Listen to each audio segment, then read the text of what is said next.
wall knee flexion, PAILs, and rails. So first what we're going to do is we're going to set up a pad about 6 inches to a foot off the wall. I'm going to put my knee onto the pad far enough that as I get into the upright position, I have a straight line from my head to my back knee. I want to make sure that I'm not so far back where I can't extend through my hip and I have a crease at my hip. So if we have dowels available, we're going to use our dowels. If we only have one, I'm going to prefer that we use it on the side of the down knee. After holding the stretch for the prescribed amount of time, we're going to go into our PAILs and rails. So for PAILs and rails, I want to make sure I'm staying in my tall position. I want to drive my back foot into the wall, creating tension in the front of my thigh. So I want to make sure as I'm in this position, I don't flare out, letting those ribs come forward. I want to pull my ribs down towards my hips and slowly increase the pressure, pushing through the big toe of my back foot. Now with the dowels, I want to make sure that I'm at shoulder height, driving the dowels down, and that's going to help me engage my lats and my lower back. Next is going to be our rails. So with our rails, what we're going to do is we're going to slightly pitch ourselves forward. Next, keeping our elbows straight, pressure down, I'm going to lift my heel off of the wall.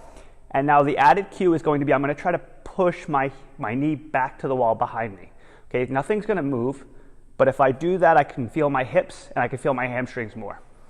Going back into my position for my PAILs, I'm nice and tall. Ribs down, deep breath in, exhale, kick into the wall through the big toe, pressure through the dowels, and then rails, slightly lean forward, giving myself some clearance, deep breath in, ribs down, push, and lift that foot. Now nothing has changed in the shape from my knee to my head. I want to make sure I keep a nice straight line, and I'm trying to actively lift that heel off of the wall and drive my knee back towards the wall behind me. Now to build strength in this position, what we're going to do is now we're going to reverse and face the wall. Okay, I'm going to push into that wall, keeping my elbows nice and straight, and lift my heel off of the floor. So let's see what that looks like. So now I'm going to move my mat further off of the wall so I have more clearance, just enough that I can extend my elbows fully, push through my shoulders, okay, and maintain that shape from my head to my back knee. Once I'm in this position, I'm going to take a deep breath in, push the wall down, and lift my back foot without changing the shape from my knee to my head. So here we can go for the prescribed amount of time, or we can go for the prescribed amount of reps. So reps,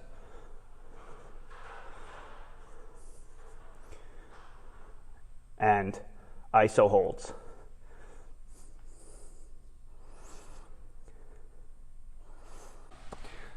So sometimes it's going to be more beneficial to start at different loading points. So what we're going to do is we're going to add some sort of obstacle here. I'm going to use a small medicine ball. I can also use a small box if I like. Something that's just going to lift my back foot off of the floor. So getting into my position, back foot is going onto my block. Deep breath in, push the wall down, and lift that back foot off of the ball. Now a common complaint is cramping in the hamstring, and this is completely normal. But what we want to do is we want to develop some tolerance to it and then get comfortable at that new range of motion. Over time, these cramps should be becoming less and less frequent. Hey guys, thanks for watching. Stay up to date with what's happening in the gym and learn more on how you can crush your fitness goals by going to DMPFIT.com. There you'll have access to the latest articles, videos, and links to my social media pages. If you're interested in joining the DMPFIT community, be sure to like and hit the subscribe button. We'd love your support.